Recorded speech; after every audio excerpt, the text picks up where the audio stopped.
ಹಿಮಾಂಶು, ಇವಾಗ ನಾವು ನಮ್ ಕಡೆ ಬಂದಾಗ ಇವಾಗ you talked about international medicine ಅಲ್ವಾ, that you also studied and you engaged with international medicine.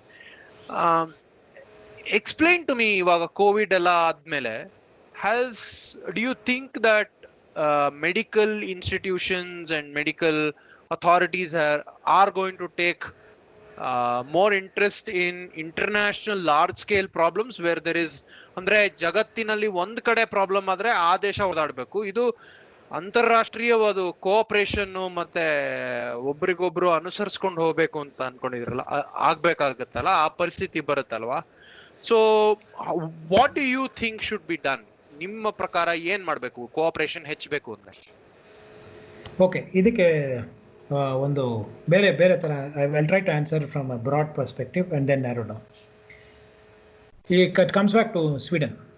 Second World War ಆದ ತಕ್ಷಣ, ಎರಡನೇ ವಿಶ್ವಯುದ್ಧ ಆದ ತಕ್ಷಣ the world was in tatters, right? First even the richest country was in tatters. So ಅವಾಗ ಈ Sweden ಅವರು, Sweden and I think only Sweden and some activists in North Europe, they take up this concept called international cooperation. ನಾವು ಇಷ್ಟೊಂದು ಜನ ಎಲ್ಲರೂ ಚೆನ್ನಾಗಿ ಸಾಕಷ್ಟು ಪಾತಾಳಕ್ಕೆ ಬಂದ್ಬಿಟ್ಟಿದ್ದೀವಿ.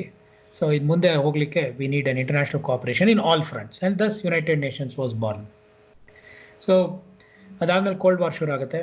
ಬಟ್ ಕೋಲ್ಡ್ ವಾರ್ ಟೈಮಲ್ಲಿ there is no human cost, not a major human cost on other countries. But through 50s, 60s and 70s, the world was led by UN largely through international cooperations. So what did we achieve by this international cooperation? We achieved a tremendous decrease in malnutrition across the world, especially Africa, India. ಇಲ್ಲಿ malnutrition ಕಮ್ಮಿ ಆಯಿತು. Hunger, extreme poverty, all these ಯಾವುದು ಹೊಟ್ಟೋಗ್ಲಿಲ್ಲ, but there were a significant decrease, ಸಾಕಷ್ಟು ಕಮ್ಮಿ ಆಗ್ತಾ ಬಂತು. International cooperation, because that was when international cooperation was the highest. But 1986 Bretton Woods institutions ಬಂದಾಗಿಂದ what happened is the international order started to become, ಅದರಿಂದ ಆಯಿತು ಅಂತ ನಾನು ಹೇಳ್ತಿಲ್ಲ, I am just drawing parallels and correlations. We saw this large amount of polarizations that happened. Because some countries became extremely liberal, some countries were extremely conservative. The capital began to flow all over the world, but control of capital remained in one particular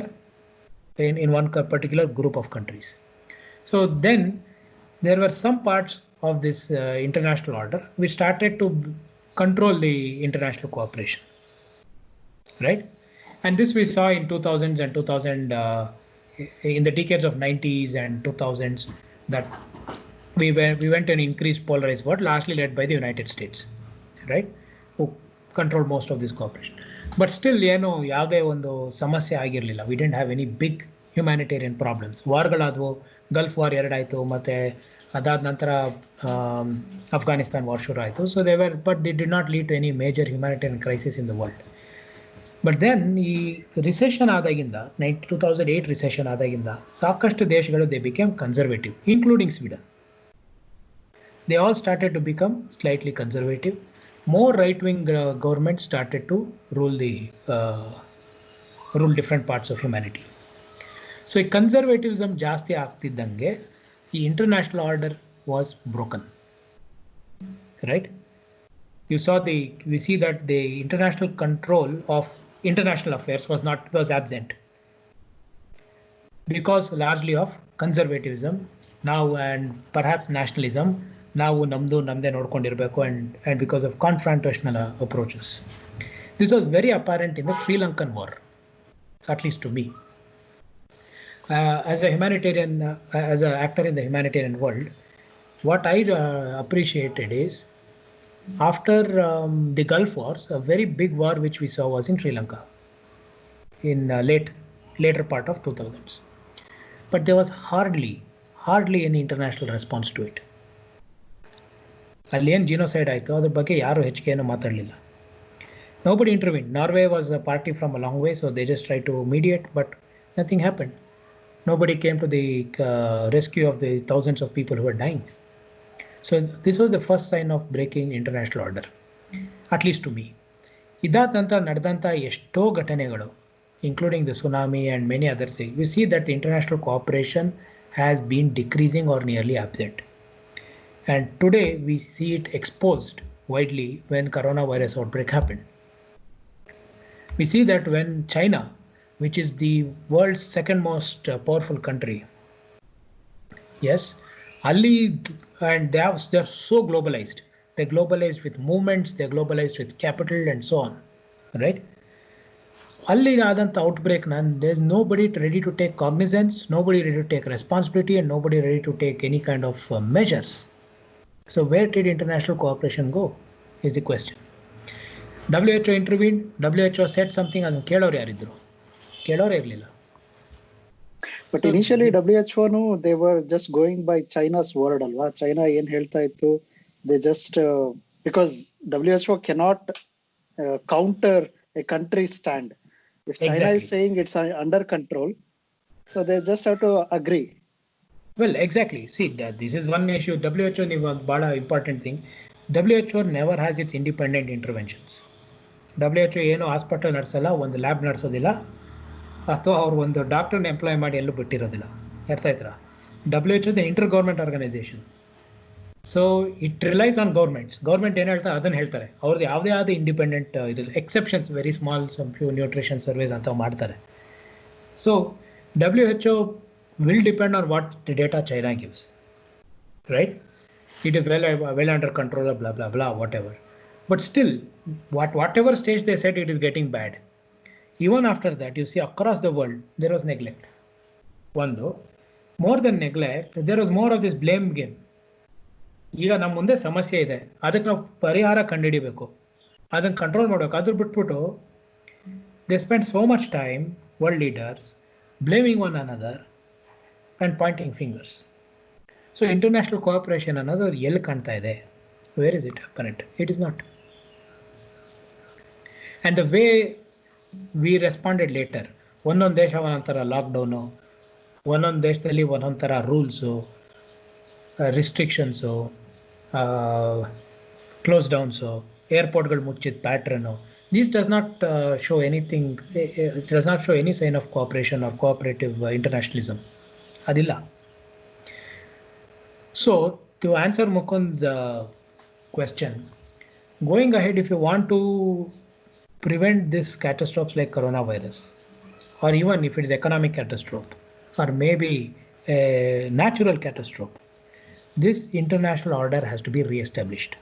We must go to the post-Second World War era, in my opinion, because ಅವತ್ತಿಗಿಂತ ಇವತ್ತು ಬಹಳ ಅಗತ್ಯ ಇದೆ ಅದು. ಅವತ್ತು ಬರೀ ದೊಡ್ಡ ದೊಡ್ಡ ರಾಷ್ಟ್ರಗಳು ಕೊಲಾಪ್ಸ್ ಆಗಿದ್ವು, ಅವರ ಹಿತಾಸಕ್ತಿಗೆ ಅವರೆಲ್ಲ ಒಟ್ಟಿಗೆ ಸೇರಿದ್ರು. ಅವರೇನು ಆಫ್ರಿಕಾನ್ ಉದ್ಧಾರ ಮಾಡೋಕೆ, ಇಂಡಿಯಾನ ಉದ್ಧಾರ ಮಾಡೋಕೆ ಅಂತ ಒಟ್ಟಿಗೆ ಸೇರಿಲ್ಲ. ಅವ್ರವ್ರ ಹಿತಾಸಕ್ತಿ ಕಾಪಾಡ್ಕೊಳ್ಳಿಕ್ಕೆ ಒಂದು ಇಂಟರ್ನ್ಯಾಷನಲ್ ಆರ್ಡರ್ ಅಂತ ಮಾಡ್ಕೊಂಡ್ರು. ಇವತ್ತು ಪ್ರಪಂಚ ತುಂಬ ಮುಂದುವರೆದಿದೆ. ಸಾಕಷ್ಟು the country, the whole globe is one, is a global village. ತೀರಾ ಬಡ ರಾಷ್ಟ್ರ, ಏನೂ ಇಲ್ಲಿರೋಂಥ ರಾಷ್ಟ್ರ Congo, Democratic Republic of Congo, Niger, collapsed country, ದೇಶ ಅಂತಾನೆ ಇಲ್ಲ ಅದು ನೈಜರ್, ಅಲ್ಲೂ ಕೊರೋನಾ ವೈರಸ್ ಇದೆ. So imagine the level of globalisation that we live in. Positive, negative is a different story, but we are globalized. There is transmission of virus, there is transmission of food, there is transmission of money. So in such a scenario, we require a democratic international order. Otherwise, we are going to be doomed. But ಅದಷ್ಟು simple ಇಲ್ಲ ಅಲ್ವಾ? ಇವಾಗ when you have, ಇವಾಗ European union is like A microcosm of ಈ ತರ inter national ಒಂದು body, ಅದು conflict between EU and countries, nationalistic countries. ಇವಾಗ ನನ್ನ ಆಫೀಸಲ್ಲಿ ತುಂಬಾ ಜನ ಸದರ್ನ್ ಯುರೋಪ್ನವ್ರು ಇದ್ದಾರೆ, ಗ್ರೀಸ್ ಇಂದ, ಇಟಲಿಯಿಂದ ಇರೋರು. ಸೊ ಅವ್ರು ಯಾವಾಗ್ಲೂ ಈ ನಾರ್ದರ್ನ್ ಯುರೋಪಿಯನ್ ಕಂಟ್ರೀಸ್ ಮತ್ತು western European countries, they think we are dragging them along. ಈ ಕೆಳಗಡೆ ಸೌತ್ ಅಲ್ಲಿ ಇರೋಂಥವ್ರು ದೇ ಆರ್ ಆಲ್ ಲೇಜಿ, ಆಮೇಲೆ ತುಂಬಾ ಕನ್ಸರ್ವೇಟಿವ್ ಇದ್ದಾರೆ, we are the ones who are bearing their burden ಅಂತ. ಈಗ ಆಕ್ಚುಲಿ ಅದೇ ಕಾನ್ಫ್ಲಿಕ್ಟ್ ಆಗಿದೆ. ಇವಾಗ ಈ ಡೆಟ್, ಲೈಕ್ ಏನು ಕೋವಿಡ್ ಇಂದ ಆಗಿರೋ ಡ್ಯಾಮೇಜ್ ಕಂಟ್ರೋಲ್ ಮಾಡೋದಕ್ಕೆ ಅವರಿಗೆಲ್ಲ ಕೊಡ್ಬೇಕು ದುಡ್ಡು ಅಂತ ಮಾತಾಡ್ತಿದ್ದಾರೆ. But German constitution says you should not be doing that ಅಂತ. ಯಾಕಂದ್ರೆ like protecting countries interest is constitution ಅಲ್ವಾ, ಆ ದೇಶದ ಒಂದು ಕಾನ್ಸ್ಟಿಟ್ಯೂಷನ್ ಇದ್ರೆ ಅದು ಆ ಸಿಟಿಸನ್ಸ್ ನ ಪ್ರಯೋರಿಟೈಸ್ ಮಾಡುತ್ತೆ. ಸೊ ಈ ಸೌತ್ಗೆ ದುಡ್ಡು ಕೊಡ್ತೀವಿ, ಬಟ್ ಅದಕ್ಕೆ ಕಂಡೀಷನ್ ಇರುತ್ತೆ. We will give you as a loan, ಇದನ್ನ ಪೇ ಬ್ಯಾಕ್ ಮಾಡಬೇಕು, ನಿಮ್ದು ಎಕನಾಮಿ ರೀಸ್ಟ್ರಕ್ಚರ್ ಮಾಡಬೇಕು, ನಿಮ್ ಡೆಪ್ಟ್ ನ ಕಡಿಮೆ ಮಾಡಬೇಕು ಅಂತೆಲ್ಲ ಕಂಡೀಷನ್ಸ್ ಹಾಕ್ತಾರೆ. So there is that conflict. ನಾವು part of Europe, we are equal members. ನೀವ್ ಈ ತರ ನಮಗೆ ಕಂಡೀಷನ್ಸ್ ಹಾಕಿ ದುಡ್ಡು ಕೊಟ್ರೆ like what's the point of being members ಅಂತ. ಸೊ ಅದಿದೆ ಅದು. ಲೈಕ್ ಐ ಡೋಂಟ್ ಸಿ ಈ ತರ ಕಾನ್ಫ್ಲಿಕ್ಟ್ ಬಂದಿದೆ ಈಗ. We all have to cooperate ಅಂತ. I don't think there'll be a world order immediately. Crisis time ಅಲ್ಲಿ ಯಾವಾಗ್ಲೂ ಮುಚ್ಕೊಂಡು ಅಂದ್ರೆ like they try to close down all the doors crisis situation ಅಲ್ಲಿ. Correct. I very much agree with you. I agree with you. So question answer it is also that's what I would answer, that I do not have hope that the world order, cooperative world order will be established anytime soon.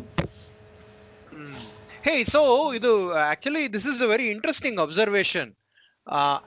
Gary Kasparov, he says that the West has forgotten what it has built.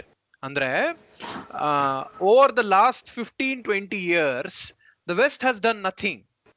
So on example ಏನ್ ಕೊಡ್ತಾನೆ ಅಂದ್ರೆ, marshal plan ಆಗ್ಲಿ ಅಥವಾ even something as simple as Voice of America, they were all built to provide support in the fact that democracy ನಲ್ಲಿ ಒಂದು hope ಇದೆ.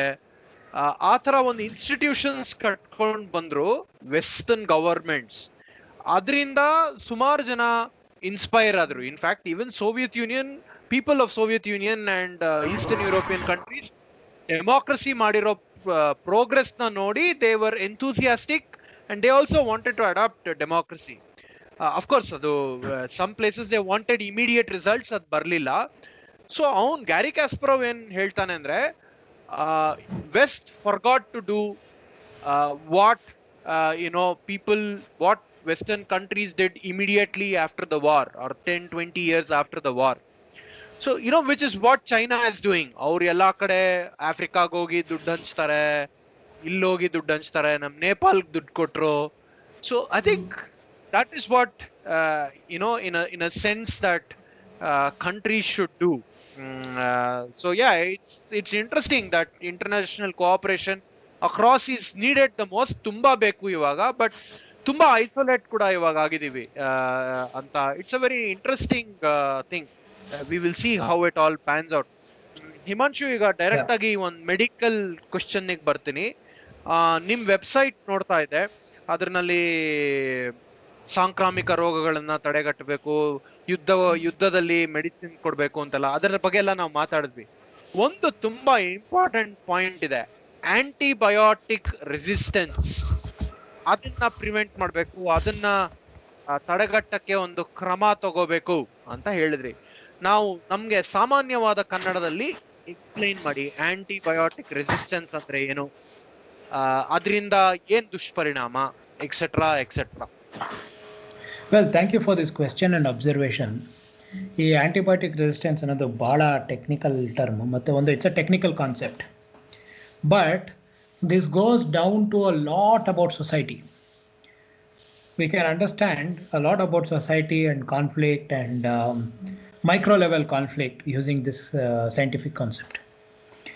Antibiotic resistance basically is a very in simple terms ಹೇಳಬೇಕು ಅಂದರೆ, ನಮ್ಮಲ್ಲಿ ಎರಡು ಥರ ಕೀಟಾಣುಗಳಿದೆ ವಿಚ್ ಕಾಸಸ್ ಡಿಸೀಸ್. ನಮ್ಗೆ ರೋಗ ಹರಡುವಂಥದ್ದು ಎರಡು, ಒಂದು ವೈರಸ್ಸು, ಕೊರೋನಾ ವೈರಸ್ ಥರ ವೈರಸ್ಗಳು, ಮತ್ತು ಇನ್ನೊಂದು ಬ್ಯಾಕ್ಟೀರಿಯಾ ಮತ್ತು ವೈರಸ್ ಅಲ್ಲದೆ ಇನ್ನೊಂದು ಪ್ಯಾರಾಸೈಟ್ಸ್ ಅಂತ ಒಂದು small groups of micro organisms, ಕೀಟಾಣುಗಳು ನಮಗೆ ರೋಗ ಬರೋವಂಥವು. ಟ್ಯೂಬರ್ಕ್ಯುಲೋಸಿಸ್ ಬ್ಯಾಕ್ಟೀರಿಯಿಂದ ಬರುತ್ತೆ, ಲೆಪ್ರಸಿ ಬ್ಯಾಕ್ಟೀರಿಯಿಂದ ಬರುತ್ತೆ, ಗಂಟ್ಲು ನೋವೆಲ್ಲ ಸಾಮಾನ್ಯವಾಗಿ ಒಂದಷ್ಟು ಬ್ಯಾಕ್ಟೀರಿಯಿಂದ ಬರುತ್ತೆ. ಈ ಜ್ವರ ಮತ್ತು ನೀವು ಕೊರೋನಾ ಅಂತ ಏನು ನೋಡ್ತೀವಿ ಅವೆಲ್ಲ ವೈರಸ್ಗಳಿಂದ ಬರುತ್ತೆ. ಈ ಮೂರು ಕ್ಲಾಸ್ ಕೀಟಾಣುಗಳೇನಿದೆ ಅದರಲ್ಲಿ ಪ್ಯಾರಾಸೈಟ್ ಮತ್ತು ಬ್ಯಾಕ್ಟೀರಿಯಾಕ್ಕೆ ಮಾತ್ರ ಕ್ಯೂರ್ ಇರೋದು, ಮೆಡಿಸಿನ್ ಇರೋದು. ಅದನ್ನು ಆಂಟಿಬಯೋಟಿಕ್ಸ್ ಅಂತ ಕರಿತೀವಿ. ಮೋಸ್ಟ್ಲಿ ಆಂಟಿಬಯೋಟಿಕ್ಸ್ ಅಂದರೆ it refers to those medicines which are use to cure bacterial infections. ಬ್ಯಾಕ್ಟೀರಿಯಾನ ಸಾಯಿಸಿ ನಿಮಗೆ ಗುಣಮಟ್ಟಲಿಕ್ಕೆ ಮಾಡೋದು ಬಯೋಟಿಕ್ ರೆಸಿಸ್ಟೆನ್ಸ್. ಬಟ್ ಈಗ ಸ್ವಲ್ಪ ಬದಲಾಗಿದೆ. It's called anti microbial agents. ಅಂದರೆ ಯಾವುದೇ ಕೀಟಾಣುನ ನಾಶ ಪಡುವಂಥ ಔಷಧಿ ಏನಿರುತ್ತೆ ಅದನ್ನು ಆಂಟಿ ಮೈಕ್ರೋಬಿಯಲ್ ಏಜೆಂಟ್ ಅಂತ ಕರೀತಾರೆ. ಪ್ಯಾರಾಸೈಟ್ಗಳಿಗೆ ಮಲೇರಿಯಾ ಬರೋದು ಪ್ಯಾರಾಸೈಟಿಂದ. ಅದು ಬ್ಯಾಕ್ಟೀರಿಯಾನೂ ಅಲ್ಲ, ವೈರಸ್ಸು ಅಲ್ಲ, ಒಂದು ಸಣ್ಣ ಕ್ರಿಮಿ. ಆ ಕ್ರಿಮಿಗೂ ವಿರುದ್ಧವಾಗಿ ಬರುವಂಥದ್ದು ಆಂಟಿ ಮೈಕ್ರೋಬಿಯಲ್ ಏಜೆಂಟ್ಸ್. ಬಟ್ ಕಾರಣಾಂತರಗಳಿಂದ ಏನಾಗುತ್ತೆ, ಇವತ್ತು penicillin was the first antibiotic ever produced against staphylococcus ಅನ್ನೋ ಒಂದು ಬ್ಯಾಕ್ಟೀರಿಯಾ. ಸೊ ಪೆನಿಸಿಲಿನ್ ಬಂದ ನಂತರ ಸಾಕಷ್ಟು ಔಷಧಿಗಳು ತಯಾರಾಗ್ತಾ ಬಂದಿವೆ, ಆಂಟಿ ಮೈಕ್ರೋಬಿಯಲ್ ಏಜೆಂಟ್ಸ್.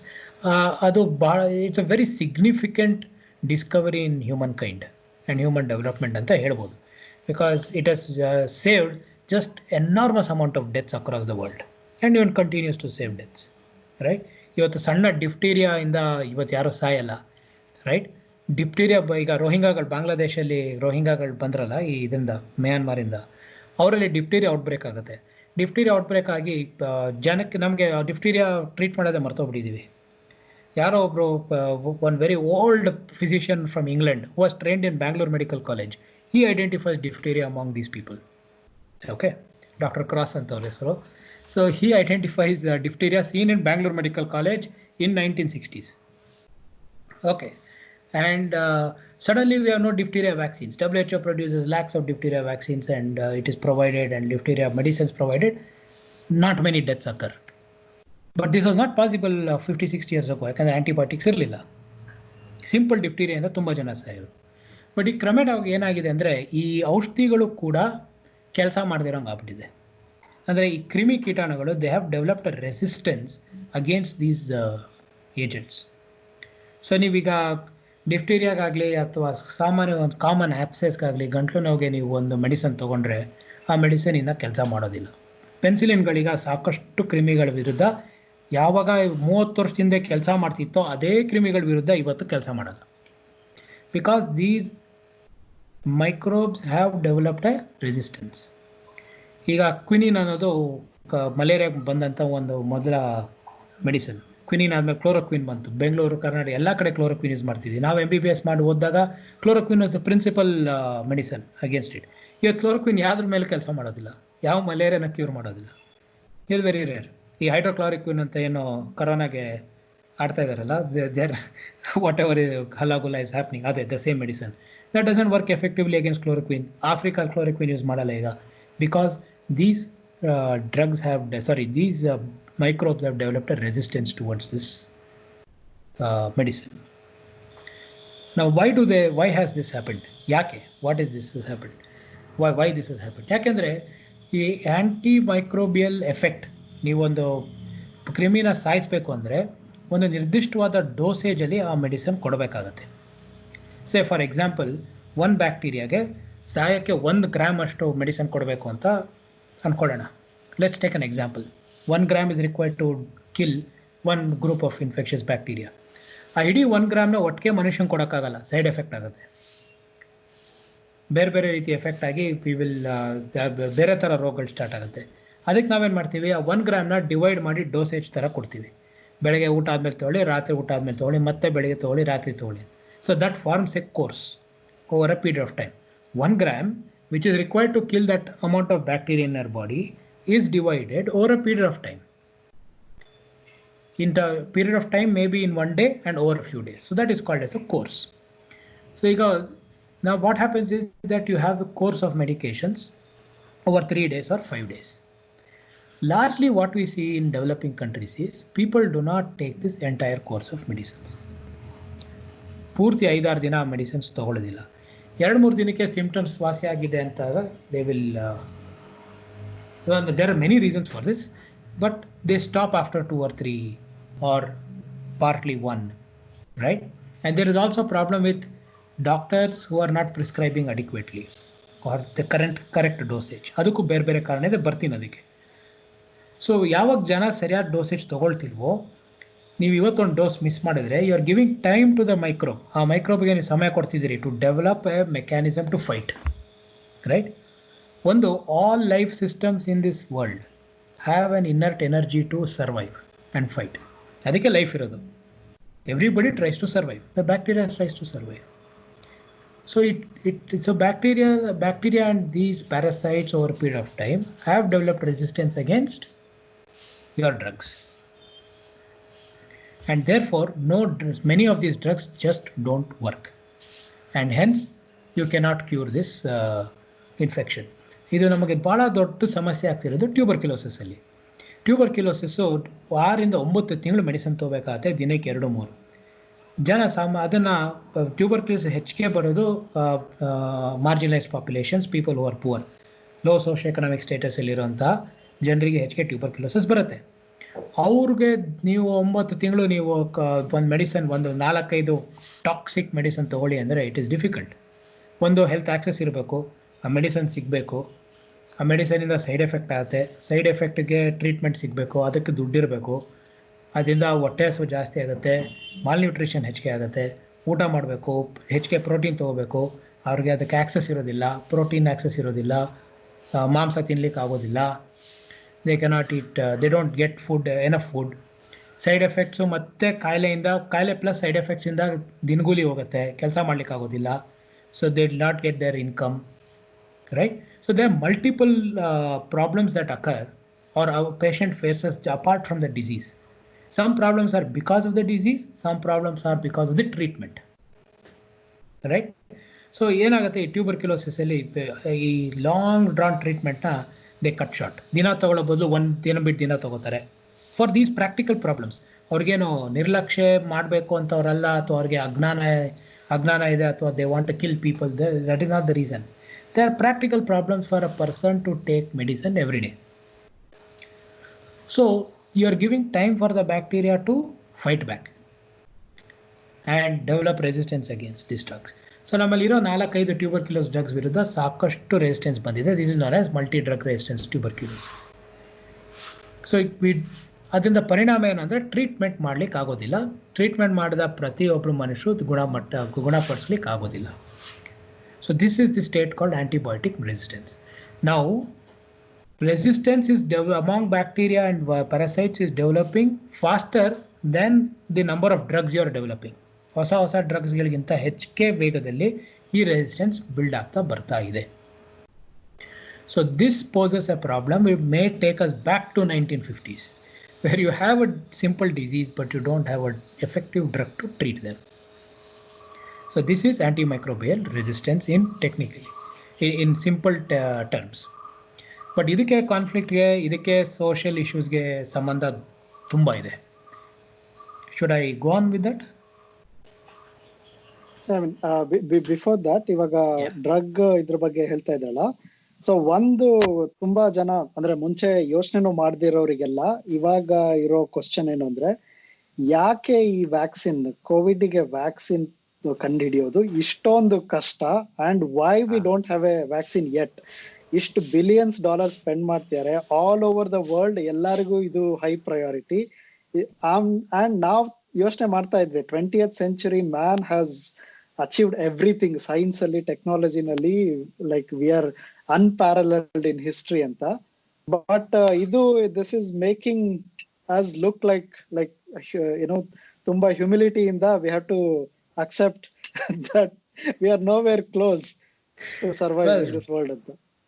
ಸಮಸ್ಯೆ ಕೊರೋನಾದಲ್ಲ, ಸಮಸ್ಯೆ ನಮ್ದೆ. ನಾವು ತುಂಬಾ ಮುಂದೋಗಿದ್ದೀವಿ ಅಂತ ಅನ್ಕೊಂಡಿರೋದು ಸಮಸ್ಯೆ. ಆ ಕನ್ಸ್ಟ್ರಕ್ಟ್ ಅಲ್ಲಿ ಸಮಸ್ಯೆ ಇದೆ. ಎನಿವೆ, ಕರೋನಾ ವೈರಸ್ ವ್ಯಾಕ್ಸಿನ್ ಯಾಕೆ, ವೈ ಪೀಪಲ್ ಆರ್ ಪರ್ಪ್ಲೆಕ್ಸ್ಡ್. ಯಾವತ್ತು ಯಾವ ವ್ಯಾಕ್ಸಿನು ತುಂಬಾ ಅತಿ ವೇಗದಲ್ಲಿ ಬಂದಿಲ್ಲ. ಎವ್ರಿ ವ್ಯಾಕ್ಸಿನ್ ಹಸ್ taken it's time. I don't know of any vaccine which has been developed under 10 years, right? So because a vaccine and a concept is such that it takes a long time to really develop anything. Vaccine ಅಂದ್ರೆ ನಾವು ಈ ವೈರಸ್ನೇ ಬೇರೆ ರೀತಿಯಲ್ಲಿ ಇನ್ suppress ರೀತಿ ಜನಕ್ಕೆ ಇನಾಕ್ಯುಲೇಟ್ ಅಥವಾ ಕೊಡ್ತೀವಿ. We develop antibodies when we have that within us. Antibodies develop out that will kill the real disease when it comes, right?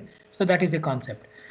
ಅದನ್ನ ನೀವು see today, of course, you can develop antibodies or these vaccines very easily because computer ಇದೆ, bioinformatics ಅನ್ನೋ ಒಂದು subject ಇದೆ. Bioinformatics ಬಂದಾಗಿಂದ we can develop compounds ಅಥವಾ chemicals so fast, so rapidly to know which exactly works against a particular virus. So this is the advantage of bio informatics. But problem ಆಗೋದು ಇವೆಲ್ಲ computer generate ಆಗುತ್ತೆ, but whether it really works in the body, because ಬಾಡಿಗೆ ಹೋದ ತಕ್ಷಣ it will compete with 100 other chemicals within you, 100 other processes within you, and it requires many other convenient situations for it to act. So because of this, it takes a lot of time to really develop one. Corona virus ಅಲ್ಲಿ ಏನಾಗಿದೆ, they have already identified, ಆಗಲೇ ಸಾಕಷ್ಟು candidate ವ್ಯಾಕ್ಸಿನ್ಗಳು identify ಮಾಡಿದ್ದಾರೆ computer ಮುಖಾಂತರ, bio informatics ಇಂದ. Virus structure ಗೊತ್ತಿದೆ, virus ಹೇಗಿದೆ ಅಂತ. ಸೊ ಅದು ವಿರುದ್ಧವಾಗಿ ಏನು ಮಾಡಬೇಕು ಅನ್ನೋದು ಒಂದು ಸ್ಟ್ರಕ್ಚರ್ಗಳು ಬೇಕಾದಷ್ಟು ಬಂದಿದೆ. ಈಗ ಅದರಲ್ಲಿ ಪೊಟೆನ್ಷಿಯಲ್ ಇರೋವಂಥದ್ದನ್ನ ತೆಗೆದು ಜನರ ಮೇಲೆ ಪ್ರಯೋಗ ಮಾಡ್ತಾ ಇದ್ದಾರೆ. ನೀವು ಈಗ ನನ್ನ ಮೇಲೆ ಪ್ರಯೋಗ ಮಾಡಿದ್ರು ಅಂದ್ಕೊಳ್ಳಿ, ನನಗೆ ಒಂದು ಹೊಸ ವ್ಯಾಕ್ಸಿನ್ ಚುಚ್ಚಿದ್ರು, ಆ್ಯಂಟಿಬಾಡೀಸ್ ಬಂತು, ಒಂದು ದಿನದಲ್ಲಿ ಬರ್ಬೋದು, ಬಟ್ ಅದು ಎಷ್ಟು ದಿನ ಇರುತ್ತೆ ಅಂತ ನೋಡಬೇಕಾಗಿದೆ. ಇಲ್ಲಾಂದರೆ ವ್ಯಾಕ್ಸಿನ್ ಯೂಸ್ಲೆಸ್. ಈಗ ನಾನು ನಿಮಗೆ ಕೊಟ್ಬಿಟ್ಟು ಒಂದೇ ತಿಂಗಳು ಇದ್ಬಿಟ್ಟು ನೀವು ಒಂದು ತಿಂಗಳಾದ್ಮೇಲೆ ನಿಮಗೆ ಮತ್ತೆ ಕರೋನಾ ವೈರಸ್ ಬಂದರೆ ಏನು ಉಪಯೋಗ? So it has to be there for X amount of time protection. So ಆ ಪ್ರೊಟೆಕ್ಷನ್ ಎಷ್ಟು ದಿನ ಇರುತ್ತೆ ಅನ್ನೋದಕ್ಕಾದರೂ ನಿಮಗೆ ಇದು ಟೈಮ್ ಬೇಕಲ್ಲ ನೋಡಲಿಕ್ಕೆ. ಸೊ ನನ್ನಲ್ಲಿ ನೀವು ಎಕ್ಸ್ಪೆರಿಮೆಂಟ್ ಮಾಡೋಕ್ಕೂ 1 ವರ್ಷ ಬೇಕೇ ಬೇಕು. If you requires a 1 year protection, at least 1 year, and then ಅದನ್ನು ನೀವು ಮ್ಯಾಥಮೆಟಿಕಲ್ ಮಾಡೆಲ್ಸ್ ಮೂಲಕ you can project it can be there for 3 years 5 years so on. So ನನ್ನಲ್ಲಿ ಅದು ಏನು ಎಫೆಕ್ಟ್ ಆಗುತ್ತೆ, ಏನು ಪರಿಣಾಮ ಆಗುತ್ತೆ, ಸೈಡ್ ಎಫೆಕ್ಟ್ ಏನಾಗುತ್ತೆ ಅಂತ ನೋಡಲಿಕ್ಕೂ ಸಮಯ ಬೇಕಾಗುತ್ತೆ to understand that. And then you can really say that I have a good vaccine and it can be given. So Japanese encephalitis ಅಂತ ಒಂದು ಕಾಮನ್ ಡಿಸೀಸ್ ಇದೆ, ಅದಕ್ಕೆ ವ್ಯಾಕ್ಸಿನೇಷನ್ಸ್ ಇದೆ. ಆ ವ್ಯಾಕ್ಸಿನಲ್ಲಿ ನಿಮಗೇನು ಈಗ ಒಂದು ಸತಿ ತೊಗೊಂಡ್ರೆ ಸಾಮಾನ್ಯವಾಗಿ ಒಂದು 2 ರಿಂದ 5 ವರ್ಷದವರೆಗೂ ಪ್ರೊಟೆಕ್ಷನ್ ಇರುತ್ತೆ, ಅದಾದಮೇಲೆ ಕಮ್ಮಿ ಆಗುತ್ತೆ. ಸೊ ಅದು ಗೊತ್ತಾಗ್ಲಿಕ್ಕೆ ಒಂದು 5 ವರ್ಷ ಬೇಕೇ ಬೇಕು. You want to have known that this is happens 4 years, and then it comes down after 4 years. ನಾವು ಅಫ್ಕೋರ್ಸ್ ವಿತ್ ಕಂಪ್ಯೂಟರ್ ಅದಕ್ಕೆ ಹೇಳ್ತಾ ಇದ್ರು H1N1 ಬಂದಾಗೇನೆ ಅವಾಗ ವ್ಯಾಕ್ಸಿನ್ ಆಮೇಲೆ ಅದ್ರದ್ದು ಸೋರ್ಸ್ ನ ಐಡೆಂಟಿಫೈ ಮಾಡೋದಕ್ಕೆ ಇನ್ವೆಸ್ಟಿಗೇಟ್ ಮಾಡಿ ಅದೆಲ್ಲ ಮಾಡ್ತಿದ್ದು ಇನ್ನೂ ಕನ್ಕ್ಲೂಡ್ ಆಗಿಲ್ಲ ಅಂತ, like because it's such a long process. So ತುಂಬಾ ಜನ ಹೇಳೋ ಪ್ರಕಾರ ಲೈಕ್ ಈ COVID-19 like we will not have a vaccine any time soon, ಅಥವಾ ಏನಾಗ್ಬೋದು ನಾವು ಎಲ್ಲ ಗೋಸ್ ಬ್ಯಾಕ್ ಟು ನಾರ್ಮಲ್ ಮತ್ತೆ ಶುರು ಆದಾಗ we may have some other strain. COVID-19 ಹಳೇದ್ ಮಾಡ್ಬಿಟ್ಟು ಹೊಸದ್ ಯಾವ್ದಾದ್ರು ವೈರಸ್ ಬರ್ಬೋದು ಅಂತ. It will be a reality to live with ಈ ತರದ್ದು virus. It will be a reality ಅನ್ಸುತ್ತೆ. Absolutely. I cannot give a date or time, and I would suggest it not to speculate at all. 1980s ಅಲ್ಲಿ, late 80s ಅಲ್ಲಿ HIV ಮನುಷ್ಯರಲ್ಲಿ ಕಾಣಿಸ್ಕೊಂತು. I think late 60s ಇಂದ HIV ಬಗ್ಗೆ ಗೊತ್ತಿದೆ ಜನಕ್ಕೆ, at least scientist know about it. But ಇವತ್ತರೆಗೂ vaccine ಇಲ್ಲ. But ಇನ್ನೊಂದು ಕ್ಯಾನ್ಸರ್ ವೈರಸ್ ಇದೆ, cervical cancer virus. They had a rapid vaccine developed against it. So you never know, it is a matter of speculation, ಆಗತ್ತೆ ಆಗಲ್ಲ ಅನ್ನೋದು. But it is not easy is what I can say. Okay, so yeah. Himanshu, I'm just trying to understand this better. ಈಗ ಒಂದು ಮನುಷ್ಯನಲ್ಲಿ microbes bacteria ABCDE ಅಂತ ಇದೆ ಅಂತ ಅನ್ಕೊಳ್ಳಿ. ಓಕೆ, ಕೇಳಿಸ್ತಾ ಇದೆಯಾ? ಇಲ್ಲ, ಐ ಥಿಂಕ್ ಕಟ್ ಆಯ್ತು Mukund, can you repeat? Okay, ಒಂದು ಮನುಷ್ಯನಲ್ಲಿ let us assume that 100 bacteria ಇದೆ ಅಂತ ಅನ್ಕೊಳ್ಳಿ, right? When you're talking about antibiotic whatever, 100 bacteria ಇದೆ ಅಂತ ಅನ್ಕೊಳ್ಳಿ. ಅವನು ಒಂದು ಟ್ಯಾಬ್ಲೆಟ್ ತಿಂತಾನೆ. ಓಕೆ, ಆ 100 ಬ್ಯಾಕ್ಟೀರಿಯಾ 50 ಬ್ಯಾಕ್ಟೀರಿಯಾ ಆಗತ್ತೆ. 50 ಬ್ಯಾಕ್ಟೀರಿಯಾ ಉಳ್ಕೊಂಡಿರುತ್ತೆ. ಅವನ್ ಕೋರ್ಸ್ ಸರಿ ಕಂಟಿನ್ಯೂ ಮಾಡಲ್ಲ.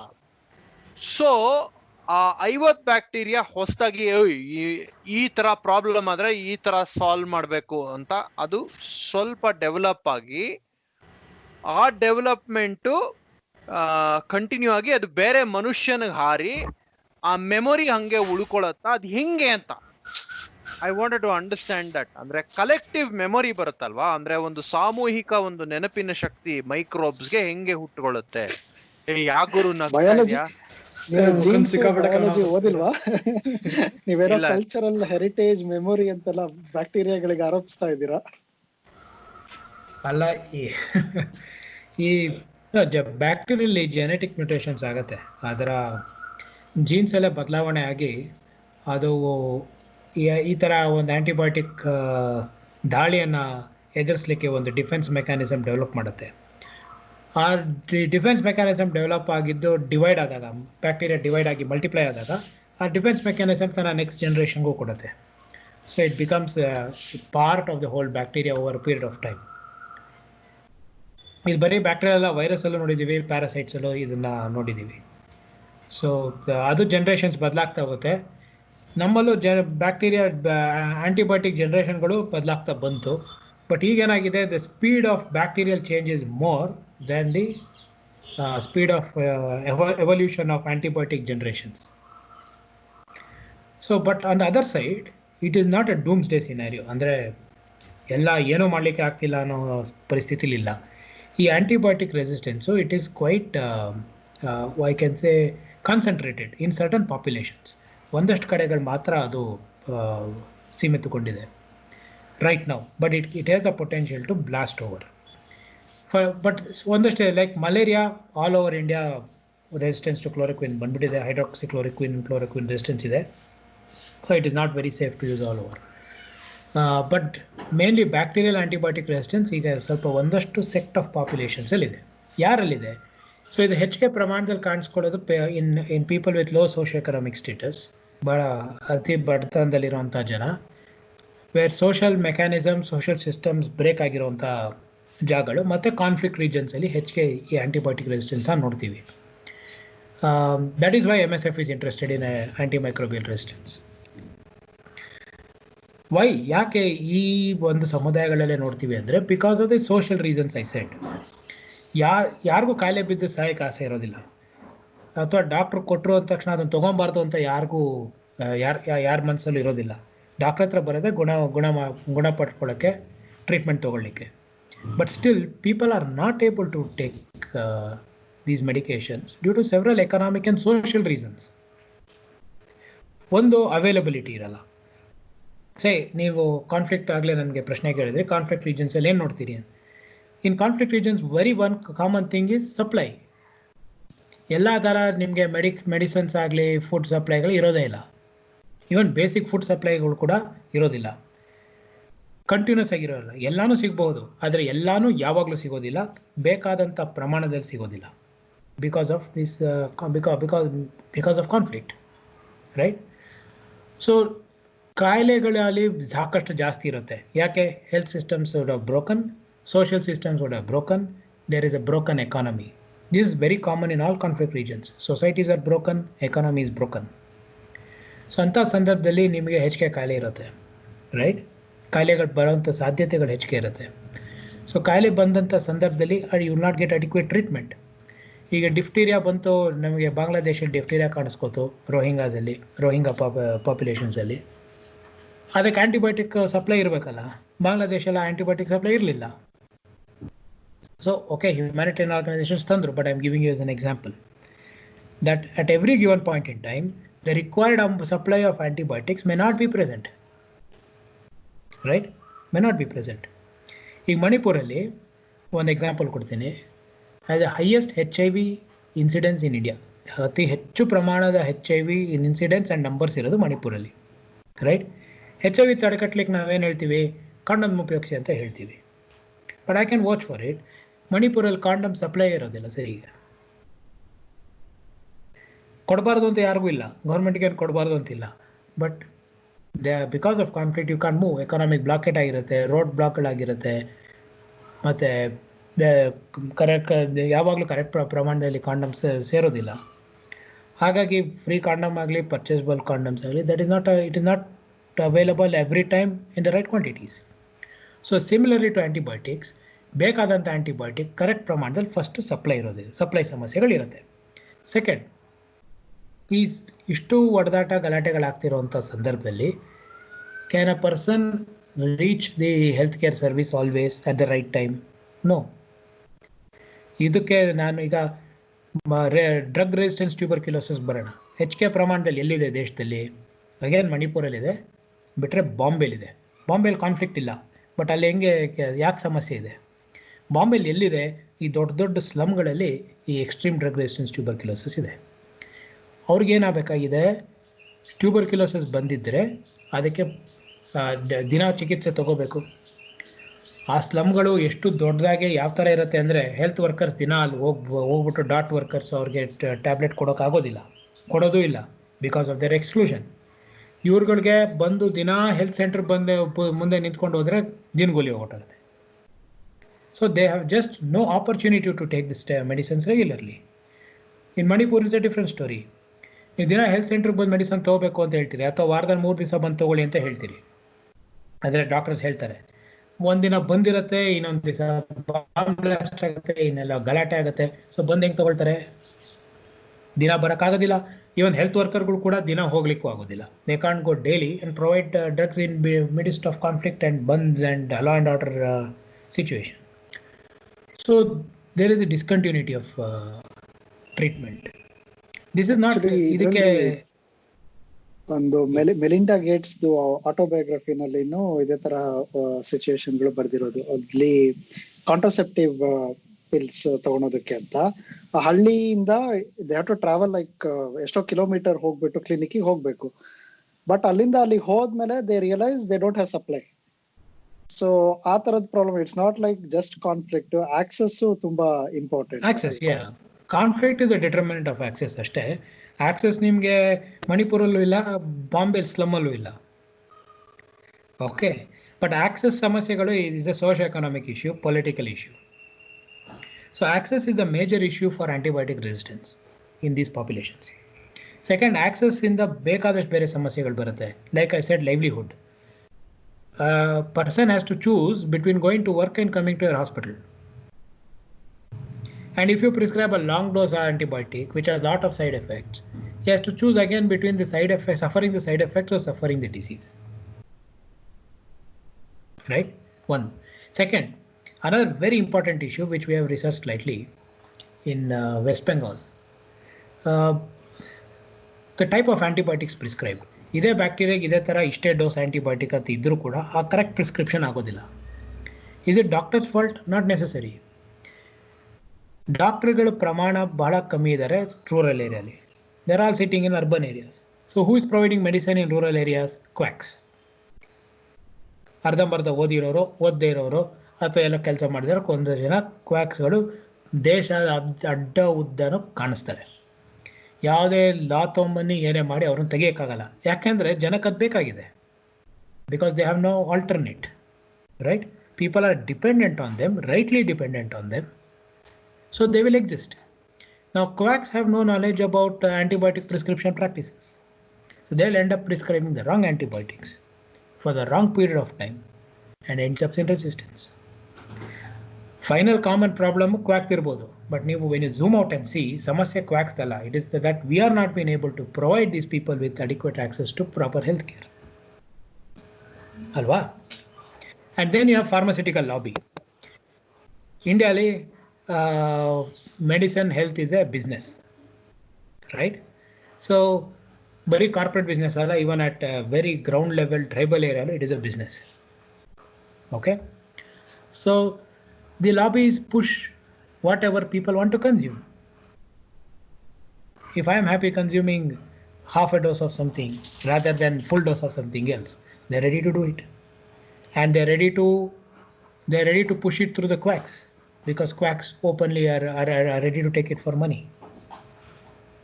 Right?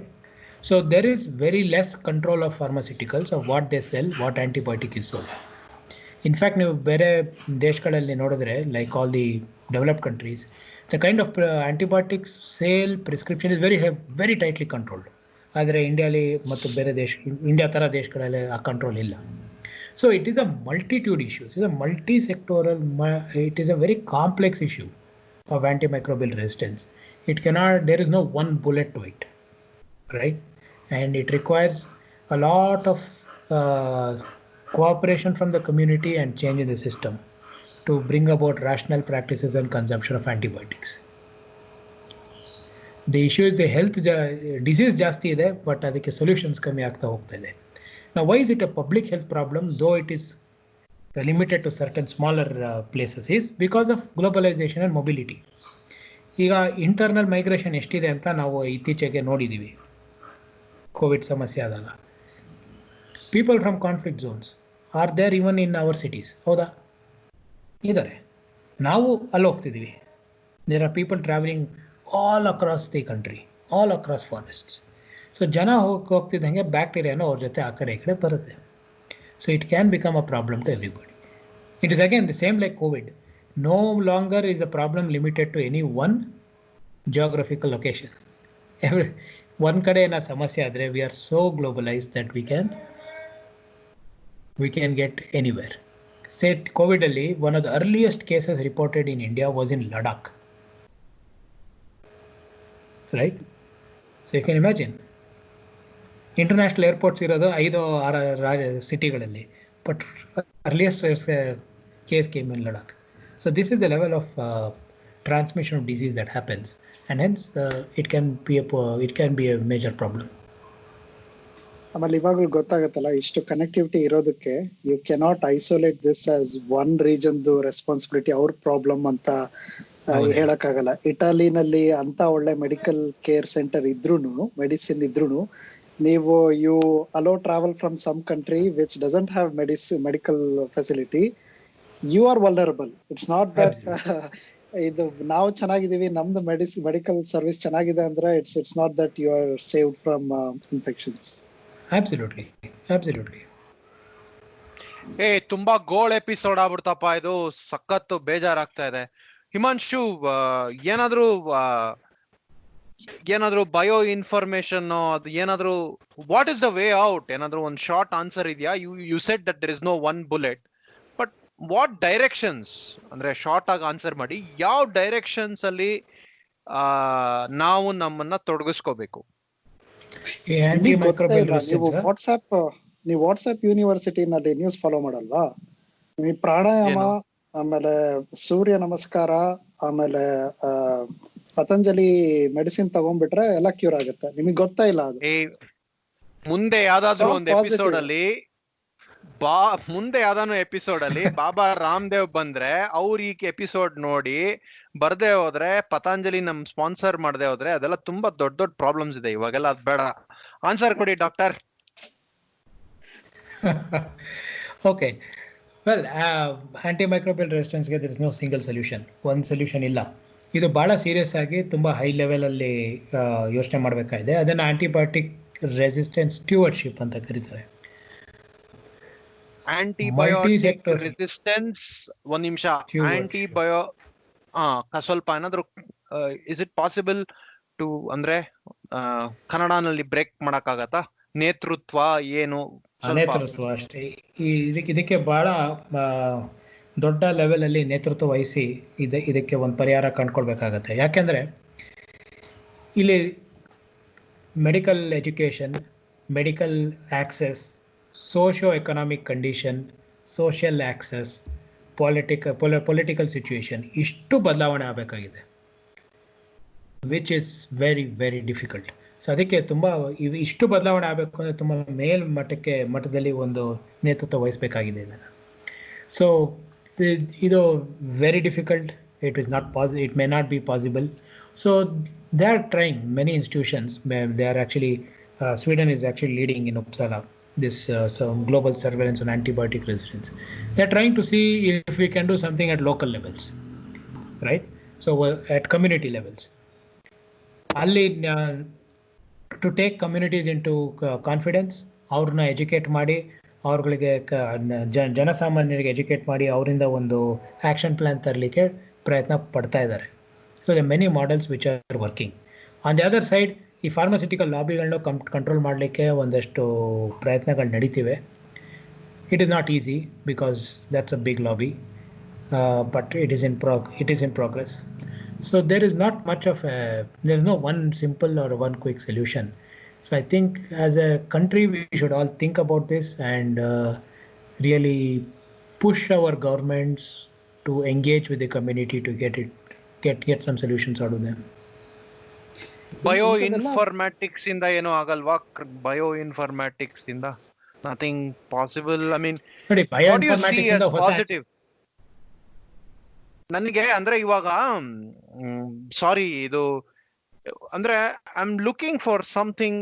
ಏನು ಇಲ್ಲ ಅಂದ್ರೆ ಏನು ಮಾಡಕ್ಕಾಗಲ್ಲ, ಬಟ್ ಅಂದ್ರೆ ನೀವು ಪಾಸಿಟಿವ್ ಆಗಿ ಏನ್ ಯೋಚನೆ ಮಾಡ್ತಾ ಇದ್ದೀರಾ ಅಂತ. Cooperation between different countries, different people, ಅದೆಲ್ಲ ತುಂಬಾ ಕಷ್ಟ. ಅಂದ್ರೆ do you see some scientific intervention in this whole thing? That is Well, what is that you positive? See Yes, the of course. Of course. ಈಗ ಕಳೆದ 10 ವರ್ಷ 2012ರಿಂದ there is a big recognition today compared about this. So people have realized these problems. Stakeholders have realized these problems, especially the higher stakeholders. Stakeholders higher in the chain. ಹಂಗೆ ಹೇಳೋಣ ಅಂದರೆ ಸರ್ಕಾರ, governments have recognized this. Indian government has recognized this adequately. Medical education systems have recognized this. NGOಗಳು recognise ಮಾಡಿದ್ದಾವೆ. ಇದ್ರ ಬಗ್ಗೆ ಸಾಕಷ್ಟು knowledge development ಆಗಿದೆ, ಯಾವ ರೀತಿ ಆಗ್ತಿದೆ ಅಂತ. ನಾನು ನಿಮ್ಗೆ ಇಷ್ಟೊತ್ತು ಅದನ್ನು ಹೇಳಕ್ಕೆ ಸಾಧ್ಯವಾಗಿದ್ದು because of the research and knowledge which has been generated. Knowledge which has been generated through research in the past 10 years, right? ಆಮೇಲೆ ಮೆಡಿಕಲ್ ಎಜುಕೇಷನಲ್ಲಿ ಸುಮಾರು ಬದಲಾವಣೆ ಆಗಿದೆ. ಇದ್ರ ಬಗ್ಗೆ ಸಾಕಷ್ಟು ಸಿವಿಲ್ ಸೊಸೈಟಿ ಮೂವ್ಮೆಂಟ್ಸ್ ಶುರು ಆಗಿದೆ ಅಗೇನ್ಸ್ಟ್ ಫಾರ್ಮಸ್ಯೂಟಿಕಲ್ ಲಾಬೀಸ್. ಆಫ್ರಿಕಾ ದೇಶಗಳಲ್ಲಿ ಸುಮಾರು ರ್ಯಾಷನಲೈಸ್ ಆಗಿದೆ. ಇಂಡಿಯಾಲೂ ಅಷ್ಟೇ. Indian government ban fix dose combinations. ಒಂದಷ್ಟು ಇರ್ರಾಷನಲ್ ಆಗಿ ಆಂಟಿಬಯೋಟಿಕ್ಗಳನ್ನ ಜೋಡಿಸಿ ಕೊಡ್ತಾ ಇದ್ರು, ಅದು ಬ್ಯಾನ್ ಆಗಿದೆ. So people are aware. So there is more awareness and it is just about acting at the ground level. Awareness among people ಇದೆಯಲ್ಲ, ಈ ಪೀಪಲ್ ಹೂ ಆರ್ ಅಫೆಕ್ಟೆಡ್, ಅವರಲ್ಲಿ ಬಹಳ ಕಡಿಮೆ ಇದೆ. So will have to now work towards bringing people to realisation about the issue and empowering them to counter this issue. ಈಗ ಈ ತರದೆಲ್ಲ problems ಬಗ್ಗೆ ಯೋಚನೆ ಮಾಡುವಾಗ ಆಗತ್ತಲ್ವಾ, ನೀವು ಜಾಸ್ತಿ ಅರ್ಥ ಮಾಡ್ಕೊಂಡಷ್ಟು you see this as a multi variant problem. ಇದು ಯಾವ್ದು ಒಂದ್ ಸೊಲ್ಯೂಷನ್ ವರ್ಕ್ ಆಗಲ್ಲ, you have to approach it in multiple ways ಅಂತ. ಅದು ಸ್ಪೆಷಲೈಸೇಷನ್ ಇದ್ದವರಿಗೆ ಪ್ರಾಬ್ಲಮ್ ಅನ್ಸಲ್ವಾ? ಇವಾಗ you specialise in one thing and you are good in that, but you have to consider all other. ಇವಾಗ ಒಬ್ಬ ಮೆಡಿಸಿನ್ ನಲ್ಲಿ doctor ಆಗಿ ಲೈಕ್ ಯು ಹ್ಯಾವ್ ಸ್ಪೆಷಲೈಸ್ಡ್, ಇಲ್ಲ ಯಾವ್ದಾದ್ರು ಒಂದು ಸರ್ಜರಿನಲ್ಲಿ ಸ್ಪೆಷಲೈಸೇಷನ್ ಬಂದಿರುತ್ತೆ, you are good in that, but you may not understand socio economic reasons for disease. ಇವಾಗ you can cure the disease but you cannot cure the person ಅಥವಾ social problems ನ cure ಮಾಡಕ್ಕಾಗಲ್ಲ. ಯಾಕಂದ್ರೆ ಮೊನ್ನೆ ಒಂದು ಪಾಡ್ಕಾಸ್ಟ್ ಓದ್ತಾ ಇದ್ದೆ, ಅದ್ರಲ್ಲಿ ಒಬ್ಬ ಡಾಕ್ಟರ್ ಅದನ್ನೇ ಹೇಳ್ತಾ ಇದ್ದ.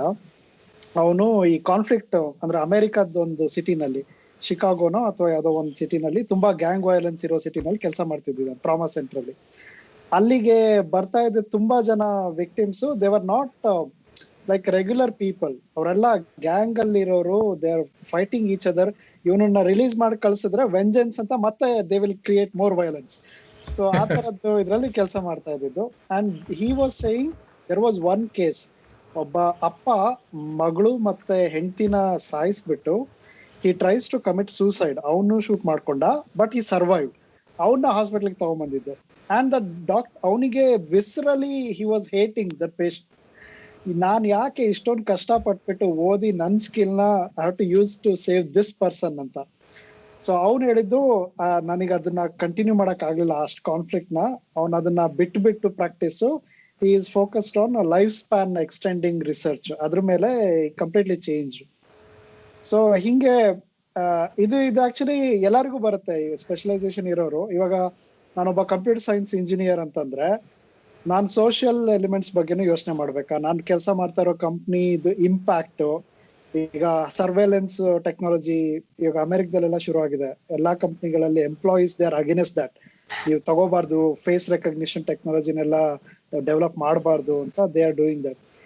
V can see it's a good way, but you can also see right. ಇವಾಗ ನಾವು ಸ್ಪೆಷಲೈಸೇಷನ್ ಇರೋ ಒನ್ ಫೀಲ್ಡ್ ಅಲ್ಲಿ ವಿ ಮೇ ನಾಟ್ ಅಂಡರ್ಸ್ಟ್ಯಾಂಡ್. ಒಬ್ಬ ಪೊಲಿಟಿಕಲ್ ಸೈಂಟಿಸ್ಟು ಅಥವಾ ಆತರ ಸ್ಟಡಿ ಮಾಡೋರಿಗೆ ಇರೋಷ್ಟು ಡೆಪ್ತ್, ಸೊಲ್ಯೂಷನ್ಸ್, ಅದ್ರದ್ದು ಪ್ರಾಬ್ಲಮ್ ಕಾಂಪ್ಲೆಕ್ಸಿಟಿ ನಮಗ್ ಗೊತ್ತಾಗಲ್ಲ.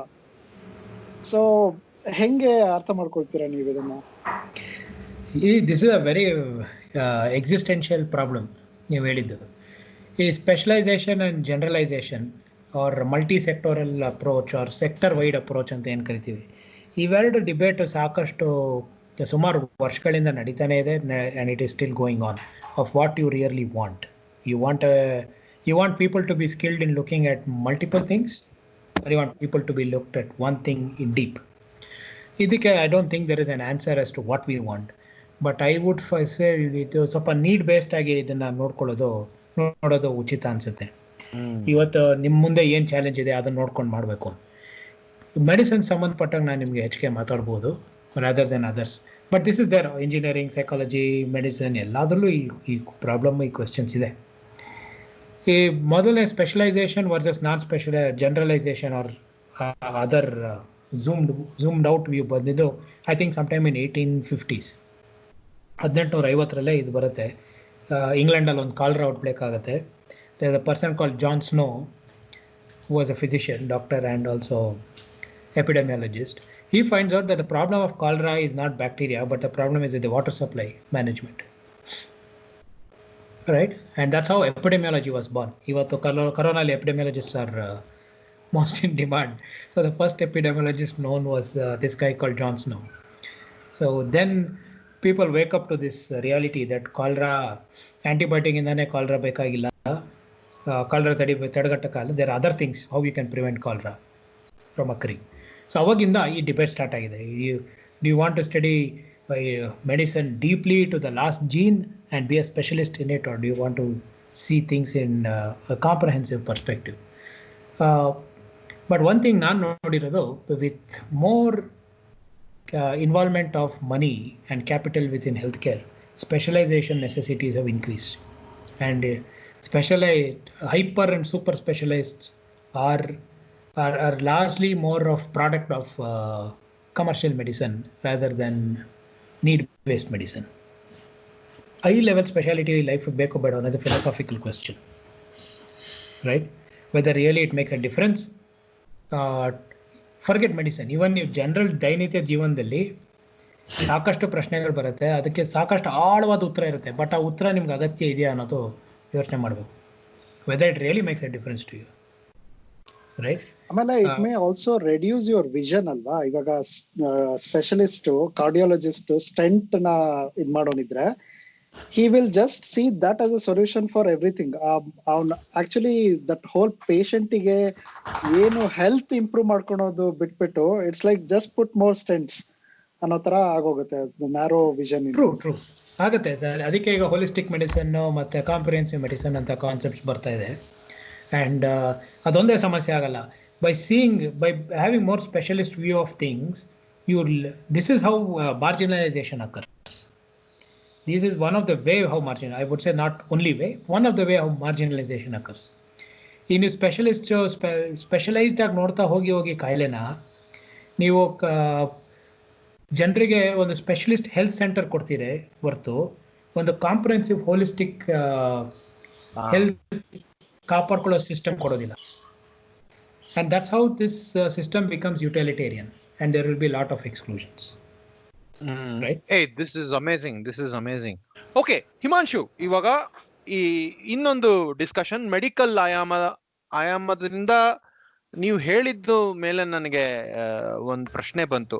ನೀವು ಹೇಳಿದ್ರಿ ನೀವು ಇಂಡಿಯಾನಲ್ಲೂ ಈ ತರ ಒಂದು ದೊಡ್ಡ ಮೆಡಿಕಲ್ ರಿಸರ್ಚ್ ಇನ್ಸ್ಟಿಟ್ಯೂಷನ್ ಅಥವಾ ಮೆಡಿಕಲ್ ಪ್ರಾಜೆಕ್ಟ್ ನ ಮಾಡ್ಬೇಕು ಅಂತ ಅನ್ಕೊಂಡ್ರು, ಅದು ಫೇಲ್ ಆಯ್ತು ಅಂತ ಹೇಳಿದ್ರಿ. ಅಂದ್ರೆ ನನ್ಗೆ ಇದು ಕೇಳಿದ್ಮೇಲೆ ಅನ್ನಿಸ್ತು, I was just thinking, why do we fail in building institutions? At least in the last ಒಂದು 15-20 ವರ್ಷದಲ್ಲಿ ನನಗೆ ಅನ್ನಿಸ್ದಂಗೆ ಯಾವುದು ಒಂದು ದೊಡ್ಡ ಇನ್ಸ್ಟಿಟ್ಯೂಷನ್ ತರ ನಾವು ಕಟ್ಟಿಲ್ಲ ಅಂತ ಅನ್ನಿಸ್ತು. I may be wrong. ಅಂದ್ರೆ ಫಾರ್ ಎಕ್ಸಾಂಪಲ್ ಇವಾಗ may be ISRO or may be IISc ಅವೆಲ್ಲ ಒಂದು ಇನ್ಸ್ಟಿಟ್ಯೂಷನ್ ಅಲ್ವಾ? ಅಂದ್ರೆ ಆಟೋಮ್ಯಾಟಿಕ್ ಆಗಿ they do their own work, ಆತರ ಏನೋ ಒಂದು ಬರುತ್ತೆ. ಆ ತರ ನಾವು ಹೊಸದಾಗಿ ಏನಾದ್ರು ಕಟ್ಟಿದೀವ ಲಾಸ್ಟ್ 20-25 years ಅಲ್ಲಿ? Vasuki, Supreet, do you think of anything? Himanshu, ಏನೋ ಕಟ್ಟಿಲ್ಲ, ಏನು ದೊಡ್ಡದು ಕಟ್ಟಿಲ್ಲ ಅಂತ ಅನ್ನಿಸ್ತಾ ಇದೆ ನನ್ಗೆ.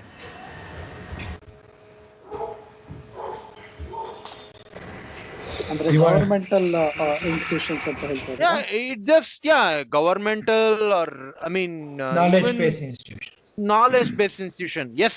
ಅಜೀಂ ಪ್ರೇಮ್ಜಿ ಯೂನಿವರ್ಸಿಟಿ ಅಂತ ಏನೋ ಬಂದಿದೆ, ಅಶೋಕ ಯೂನಿವರ್ಸಿಟಿ ಅಂತ ಏನೋ ರಿಸರ್ಚ್ ಅದೆಲ್ಲ ಏನೋ ಮಾಡ್ತಾ ಇದಾರೆ. ಬಟ್ ಒಂದು I don't see some leadership institute that's created. ಅಂದ್ರೆ ಮೆಡಿಸಿನ್ ಅಲ್ಲಿ ಇವ್ರು ಮಾಡ್ತಾ ಇರೋ ಹೊಸ ರಿಸರ್ಚ್ ಆತರ ಏನೋ ನನ್ಗೇನೋ I am not able to get that feel that something is happen. ಇಲ್ಲ, ನೀವು ಕೇಳಿರೋದು ಮತ್ತೆ ಅಬ್ಸರ್ವ್ ಮಾಡಿರೋದು ಬಹಳ ದೊಡ್ಡ ಪ್ರಶ್ನೆ. ಇದಕ್ಕೆ there may not be one answer, ಅಥವಾ ಇದಕ್ಕೆ ಬೇಕಾದಷ್ಟು ಬೇರೆ ಬೇರೆ ಪರಿಣಿತರು ಬೇಕಾಗ್ತಾರೆ. But I agree with your observation. ಈ ಕಳೆದ 20 ವರ್ಷದಲ್ಲಿ ಯಾವುದು ಹೊಸ ನಾಲೆಜ್ ಬೇಸ್ ಇನ್ಸ್ಟಿಟ್ಯೂಷನ್ಸ್ ಯಾವುದೇ ಇದರಲ್ಲಿ ಅಂತ ಸಿಗ್ನಿಫಿಕೆಂಟ್ ಆಗಿ ಬಂದಿಲ್ಲ. But of course India does have a lot of knowledge based institutions. ನೀವು ಹೆಸರು ಹೇಳಿದ್ರಿ, ಅದಂತ ತುಂಬ ಇವೆ. It is not very bad, but we have failed to create a few knowledge-based, society-oriented institutions. ಇದಕ್ಕೆ ಹಲವಾರು ಕಾರಣ ಇದೆ. Mainly maybe largely Indian philosophy, I think, is in transition. After 91 liberalization, we adopted new kind of thinking in the country. With liberalization came liberal thoughts, also came control of capital. Capital ಕ್ರೋಢೀಕರಿಸ್ತಾ ಹೋಯಿತು. So some people started deciding social order, and with that came conservative forces trying to grab back what they lost. So ಈ ಸಂಘರ್ಷ ಇನ್ನೂ ಸಾಕಷ್ಟು ನಡೀತಿದೆ ಅಂತ ನನಗೆ ಅನ್ಸುತ್ತೆ in our polity and in our society. We are not able to take a stand or move towards one particular direction. Fine, ಆಗಲೇಬೇಕು ಅಂತೇನಿಲ್ಲ. ಮಲ್ಟಿ ಡೈರೆಕ್ಷನ್ಸ್ ಇದ್ದು ಒಂದು ಕಲ್ಚರಲ್ ವೈಬ್ರೆನ್ಸಿ, ಥಾಟ್ ಪ್ರಾಸೆಸ್ ವೈಬ್ರೆನ್ಸಿ ಇದ್ರೆ ಒಳ್ಳೆಯದು. It really gives more, it gives impetus to more knowledge based institutions. But these opposing or different forces right now, or at least from the past 20 years, they're getting into conflict with each other. So I think that is what is pulling down our systems to bring about to develop a knowledge based institutions. ಯಾರೋ ಒಂದು initiative ತಗೊಂಡು ಮಾಡಿದ್ರೆ ಅದ್ರ opposing ideology ಅವರು ಅಥವಾ ಬೇರೆವಾಗಿ ಯೋಚನೆ ಮಾಡೋದು is welcome. They will not put up an institute, but they will try to cut this down. So ನಮ್ಮಲ್ಲಿ Indian civilisation has survived or has survived lot of onslaughts, or is there, I believe, is because of the multicultural foundations. Multiple ethos. You have lot of opinion, different people, different varieties. And I would also prescribe the same to Kashmir population, where it's a monolithic culture. And I would prescribe the saying that multicultural Kashmir would be better off, would mean development to them rather than the monolith they are trying to construct for themselves. Yeah. So within India. And same with all the other sectarian ideas which has existence in India, including the irrational extreme Kannada nationalism, language-based nationalism, and so on, right? So but ಈ multicultural ಅಲ್ಲಿ ನಮ್ನ asset ಮಾಡ್ಕೊಳ್ಳೋ ಬದಲು ನಾವು ಅದನ್ನ ಒಂಥರ it is becoming a burden because one is against the other. So we should first find a way to bring in peace between different viewpoints and between different thoughts, and that would help us to develop institutions again ಅಂತ ಅನ್ಸುತ್ತೆ. ಇದು actually ನಾವು ಯೋಚನೆ ಮಾಡಿದ್ರೆ, ಅಂದ್ರೆ ನಾನು ಇಲ್ಲಿ ಯುರೋಪಿಗೆ ಮೂವ್ ಆದ್ಮೇಲೆ ಅಬ್ಸರ್ವ್ ಮಾಡಿದ್ದು, ಇಲ್ಲಿ ಈಗ ಮೆಲ್ಟಿಂಗ್ ಪಾಟ್ ಅನ್ನೋ ಒಂದು ಕಾನ್ಸೆಪ್ಟ್ ತಂದು ಮಲ್ಟಿಕಲ್ಚರಲ್ ಸೊಸೈಟಿ ಹೆಂಗಿರ್ಬೇಕು, ಟಾಲರೆನ್ಸ್ ಅನ್ನೋ ಕಾನ್ಸೆಪ್ಟ್ ಯೂಸ್ ಮಾಡ್ತಾರೆ. ಬಟ್ ಇದೆಲ್ಲ it seems like engineered society. ಅಂದ್ರೆ you are planning something from top to down, top to bottom. ನಮ್ಮ ಇಂಡಿಯಾದಲ್ಲಿ ನಾವು ನೋಡಿರೋದು ಇಟ್ಸ್ ಎಮರ್ಜ್ಡ್ ಕೋ ಎಕ್ಸಿಸ್ಟೆನ್ಸ್ ಅಲ್ವಾ. ನಾವು ಅಷ್ಟೊಂದು ಕಲ್ಚರ್ ಮುಂಚೆಯಿಂದ ಇದ್ದಿದ್ದಕ್ಕೆ there was something that emerged out of it. ನಾವು ಜೊತೆಗೆ ಇರ್ತಾ ಇದ್ವಿ. ನಮಗೆ secularism as a concept, secularism as a concept, ಸಹಬಾಳ್ವೆ, ಅದ್ರದ್ದೆಲ್ಲ ಐಡಿಯಲ್ಸ್ ಬರೋಕ್ಕಿಂತ ಮುಂಚೆನೆ, ಅಂದ್ರೆ ಆರ್ಟಿಕ್ಯುಲೇಟೆಡ್ ಐಡಿಯಲ್ಸ್ ಬರೋಕ್ಕಿಂತ ಮುಂಚೆನೆ ಜನ found a way to live together. ಅದು ಆಕ್ಚುಲಿ ಇವಾಗ ಕಳೆದು ಹೋಗ್ತಾ ಇದೆ ಅಂತ. ಅಂದ್ರೆ ಅದು ಆರ್ಗ್ಯಾನಿಕ್ ಆಗಿ ಇದ್ದಿದ್ದು ಈಗ we are trying to engineer both things. We are trying to engineer nationalism, we are trying to engineer ಈ ತರ ಎರಡೂನು like they are arguing on the same level then actually seeing what was emerged in that society. I agree with you because that is the reason is they're very platonic. Both arguments they present very platonically and therefore ಎಲ್ಲೋ ಒಂದು deep ಆದ ಒಂದು ಆಳವಾದ ಚರ್ಚೆ ಆಗ್ತಾ ಇಲ್ಲ ಯಾವುದೇ ಒಂದು ವಿಷಯಕ್ಕೆ. So and most of these both arguments which you see, what are liberal secularism, they're all driven by commercial forces. They're not driven by people. Nationalist narrative, whether in India or in Myanmar or in any other country, it is not driven by people. This is what my experience with conflict zones are. That the ideology which we attribute to Kashmir, which we attribute to Chhattisgarh or next, is not driven by the people. It is driven by other artificials or external forces. The same idea applies to Bangalore. ಇಲ್ಲಿನ ನೀವು debates discussions public spare ಅಲ್ಲಿ ಏನಾಗ್ತಾ ಇದೆ ಕಳೆದ ಒಂದು 10 ವರ್ಷದಲ್ಲಿ, if you see it is not organic to Bangalore, it is not coming from the people. So we have given media space and public debate space to all non-existent platonic actors. Whether secularism debate or irbodo, nationalism irbodo, drama irbodo, theatre irbodo, medicine ಅಲ್ಲಿ irbodo, even covid allu nim ಇವತ್ತು opinion makers debate ನಡೀತಿರೋದು from all people who have no knowledge about anything. They call themselves doctors and epidemiologists with hardly any insights into anything are very superficial. Are you have cardiologists leading task forces, you have cardiologists talking about epidemiology, you have a pediatrician leading a central task force. So this is the issue, that people without any credibility, without any substantial knowledge have occupied spaces of public opinion, is my word. And also with no skin in the game. With no skin in the game, exactly. So democratization of opinion is, I think, what is most important. And I would also tell you this by medical experience. ನಾವೀಗ ಯಾವುದೇ ಒಂದು medical ಸಮಸ್ಯೆ ಒಂದು ಸಮುದಾಯದಲ್ಲಿ if you go to address, say malaria, simple thing like malaria or malnutrition ಅಲ್ಲಿ ನೋಡಿ, you can't, unless the community is convinced and unless community comes out with its opinion, ನೀವು ಅದಕ್ಕೆ ಏನು ಪರಿಹಾರ ಕೊಡ್ಲಿಕ್ಕೆ ಆಗೋದಿಲ್ಲ, right? It is impossible. Even ಮಲೇರಿಯಾಗೆ 2 medicine 3 ದಿನ ತೊಗೊಂಡ್ರೆ ಹೊಟ್ಟೋಗುತ್ತೆ. It is so simple. But do you think it is easy to treat it across the world? It is not. Because people should be convinced, for which people should be,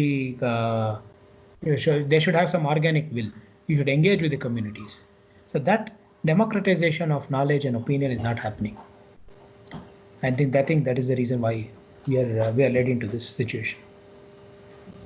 Adalde, people, real stakeholders are people, communities. ಅವ್ರ ಅಭಿಪ್ರಾಯಗಳನ್ನ ನಾವು ಎಲ್ಲೂ ಏನಕ್ಕೂ ತಗೊಳ್ತಾ ಇಲ್ಲ.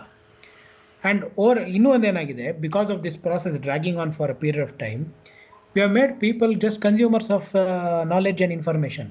ಅವ್ರಿಗೆ ಒಂದು ಅಭಿಪ್ರಾಯ ಅನ್ನೋದೇ ಇಲ್ಲ. ಇದು ಅದೇ ನಿಮಗೇನ್ ಬೇಕು, ನಿಮಗೇನ್ ಒಳ್ಳೇದು ಅಂತ ನನಗ್ ಗೊತ್ತು ಅಂತ ಒಂದ್ ಗ್ರೂಪ್ ಹೇಳುತ್ತೆ, ಇನ್ನೊಂದ್ ಗ್ರೂಪ್ ಅವ್ನ್ ಹೇಳ್ತಾ ಇರೋದಲ್ಲ ನನಗ್ ಗೊತ್ತು ನಿಮಗೇನ್ ಒಳ್ಳೇದು ಅಂತ. Like that community itself is not empowered to involve in what matters to them. ಒಂದು 20 ವರ್ಷ ಆಗ್ತಾ ಇದ್ರೆ, 20 ವರ್ಷ ಇದೇ ಪ್ರಕ್ರಿಯೆ ಆಗ್ತಾ ಇದ್ರೆ, the community of people who matter, ಅವ್ರಿಗೆ they will lose the agency to have an opinion. And this is what I said earlier in the conflict zones, that they tend to move towards one idea is because of this. ಅವ್ರಿಗೊಂದು ಪರ್ಯಾಯನೇ ಸಿಗ್ತಿಲ್ಲ. ಅದೇ ಕಾಶ್ಮೀರಲ್ಲಿ ತುಂಬಾ ಜನ ಅಂದ್ರೆ media cover ಮಾಡದೇ ಇರುವಂತ ಜನ, they were saying it's okay that some government decided we will change the status quo. ಇದು ಹಿಂಗೆ ಕಾನ್ಫ್ಲಿಕ್ಟ್ ಮುಂದುವರಿಯೋ ಬದಲು it may ನಾವು ಹೊರಗಡೆ ಇರೋರಿಗೆ ಇದು ಅಪ್ರೆಸಿವ್ ಅಂತ ಅನ್ಸಿದ್ರೆ, like they were thinking if it is going to change something, ಇವಾಗ ಇಷ್ಟೊಂದು ವರ್ಷದಿಂದ ಡ್ರಾಗ್ ಆಗಿ ಬಂದಿರೋ conflict, let's go with that ಅಂತ. It's not that they agree with what is being done, ಅದಾದಂಗೆ ಲೆಸರ್ ಆಫ್ 2 evils ಅದಂಗೆ ಇದರಿಂದ ಅಟ್ಲೀಸ್ಟ್ ಏನಾದ್ರು ಚೇಂಜ್ ಆಗುತ್ತೆ ಅಂದ್ರೆ ಲೆಟ್ಸ್ ಸಿ ಅನ್ನೋಂಗೆ ಆಗೋಗ್ಬಿಡುತ್ತೆ conflict zone. True, I agree. Hey, sure. You want to talk about conflict zones ಬಗ್ಗೆ, ಎಲ್ಲೆಲ್ಲಿ ಜಗಳಗಳು ನಡೀತಾ ಇದೆ, ಕಾನ್ಫ್ಲಿಕ್ಟ್ ಎಲ್ಲೆಲ್ಲ ಆಗ್ತಾ ಇದೆ, ಅದ್ರ ಬಗ್ಗೆ ಏನಾದ್ರು ಮಾತಾಡ್ಬೇಕು ಅಂತ ಮಾತಾಡ. Just to, if you want to wind up, I would just say, you asked me a question. ಏನು ಈ ಎಲ್ಲ ಇಂಡಿಯಾದಲ್ಲಿ ಇರುವಂಥ ಕಾನ್ಫ್ಲಿಕ್ಟ್ ಝೋನ್, ಭಾರತದಲ್ಲಿ ಇರುವಂಥ ಸಮಸ್ಯೆಗಳಲ್ಲಿ ನೀವು ಏನು ಕಾಮನ್ ಪ್ಯಾಟ್ರನ್ ಅಥವಾ ಏನು ವಾಟ್ ಹ್ಯಾವ್ ಯು ಎಕ್ಸ್ಪೀರಿಯನ್ಸ್ಡ್ ಅಂತ. One thing I can say for sure, Ivella, all conflict zones, especially protracted conflict, ಅಂದ್ರೆ 20-30-34 ಜನರೇಷನ್ಗಳು ಕಾನ್ಫ್ಲಿಕ್ಟ್ ಇರುವಂಥ ಸಮಾಜಗಳು, they are broken societies.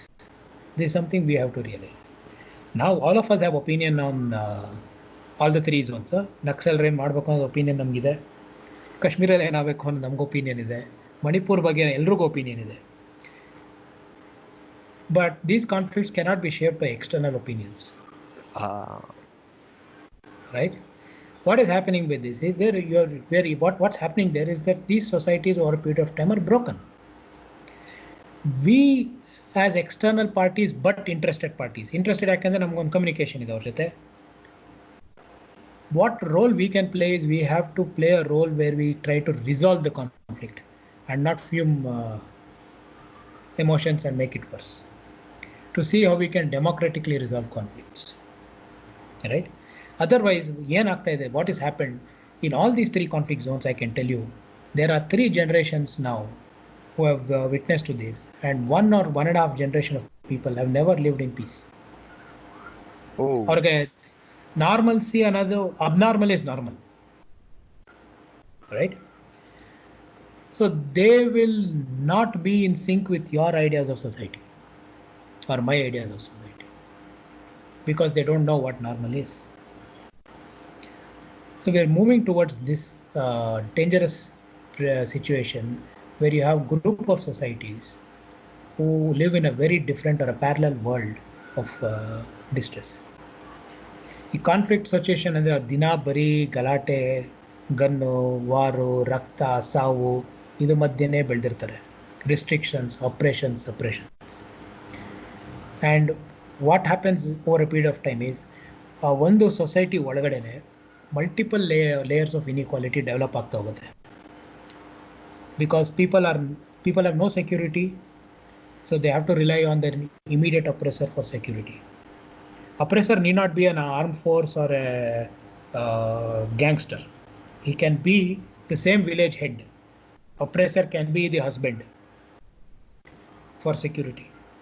So illi inta jagalalli we'll see a lot of sharp divides in between genders, between sub communities, between sub castes, and they would break within themselves. And this has a lot of socio-economic issues. When you can't come together as a community, there will be no economic development. In common ಒಂದು all over the world, ಒಂದು ನೋಡಿ, one simple thing I'll tell you, all over the world, in all conflict regions, including India, drug addiction is something which is very common. Right? People resort to abuse heroin, ganja, cocaine and such. Heroin mostly in conflict zones. Why? Because you have a bunch of youth who are born into conflict, who have nothing to do. They have no hope. Right?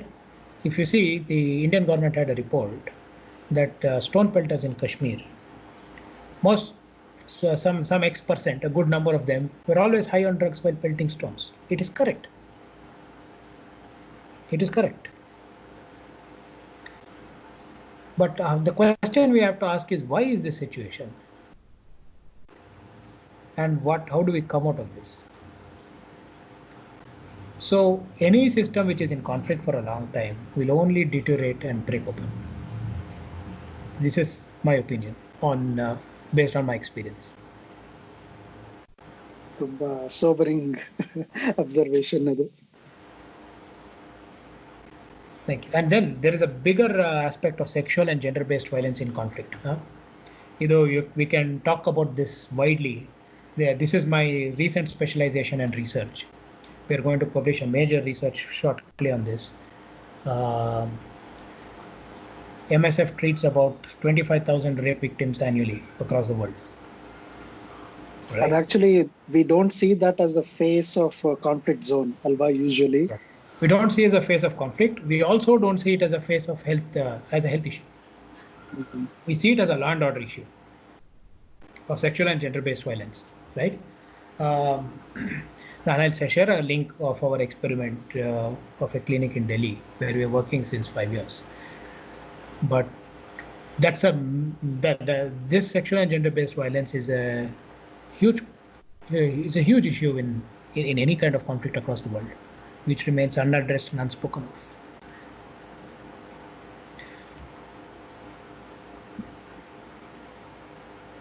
So, God, this has been a great discussion.